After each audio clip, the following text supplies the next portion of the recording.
শীতের শুরুতেই যেমন হু হু করে কমতে শুরু করেছে তাপমাত্রা, তেমনি বাড়তে শুরু করেছে খেজুরের রসের চাহিদা।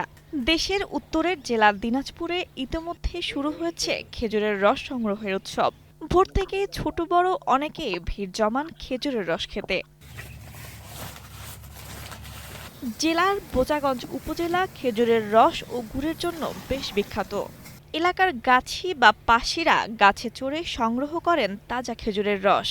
প্রাচীন ঐতিহ্য আর তৃপ্তির খোঁজে অনেকেই পরিবার নিয়ে ছুটে আসেন মিষ্টি খেজুরের রসের স্বাদ নিতে। এখানে মূলত আমি আমার বাপের বাড়ি আসছি শীতের পিঠাপুলি খাওয়ার জন্য। ওখান থেকেই শুনি যে হচ্ছে আমাদের এলাকায় নাকি হচ্ছে আমার খালুর বাড়িতে আশেপাশেই কাঁচা খেজুরের রস পাওয়া যাচ্ছে। তো আমি আমার বোন জামাই আমার ভাই আর আমার বোন সহ সবাই মিলে ফ্যামিলি সহকারে আসছি সবাই সকালবেলা আর কি খেজুরের রস খাওয়ার জন্য। এখানে খেজুরের রস খেতে আসছি। ছোটবেলায় দেখছি খেজুরের গাছ, কিন্তু অতটা খাওয়া হয়নি। তো আজকে অনেকদিন পর এখানে আসলাম সব পরিবারের সহ। তে অনেক মজা লাগতেছে, অনেক সুস্বাদু। এলাকার প্রায় ১৭০টি খেজুর গাছ থেকে প্রতিদিন ভোরে রস সংগ্রহ করা হয়। কাঁচা খেজুরের রস বিক্রির পাশাপাশি রস থেকে তৈরি বিভিন্ন ধরনের গুড় বিক্রি হয় বেশ উচ্চ মূল্যে। তবুও ভোরের কুয়াশা, শীতের তীব্রতা কিছুই মানুষের উৎসাহ কমাতে পারেনি। গাছ থেকে নামানোর রস ও গুড় তৈরির কাজ যেন শীতের এক প্রাণবন্ত উৎসবের রূপ নিয়েছে।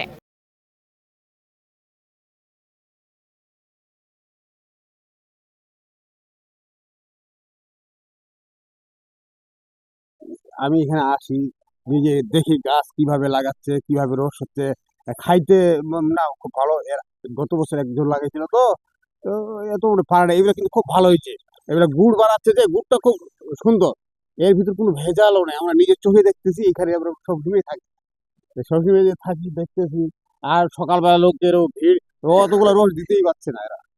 স্থানীয় গাছি তোফাজ্জল হোসেন জানান, প্রতিদিন বিকেলবেলা গাছ পরিষ্কার করে নেট দিয়ে কলস ঝুলানো হয়।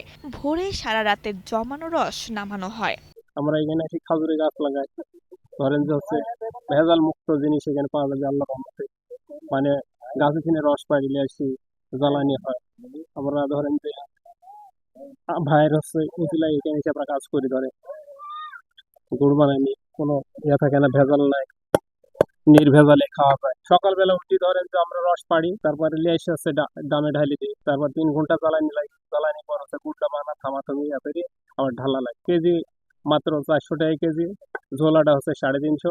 বোচাগঞ্জের খেজুর রস সংগ্রহ শুধু অর্থনৈতিক নয়, এটি বাংলাদেশের গ্রামীণ জীবনধারা, সংস্কৃতি এবং ঐতিহ্যের অংশ। শীতের সকালেও মানুষ এই প্রাণবন্ত উৎসব উপভোগ করছেন। রসের গন্ধ, খেজুর গাছের সারি, ব্যস্ত গাছি ও উৎসুক মানুষের মিলন যেন শীতকালের এক অনন্য দৃশ্যের জন্ম দিয়েছে। দিনাজপুর থেকে মোহাম্মদ রাসেল ইসলামের পাঠানো তথ্যচিত্রে ডেস্ক রিপোর্ট, কালের কণ্ঠ।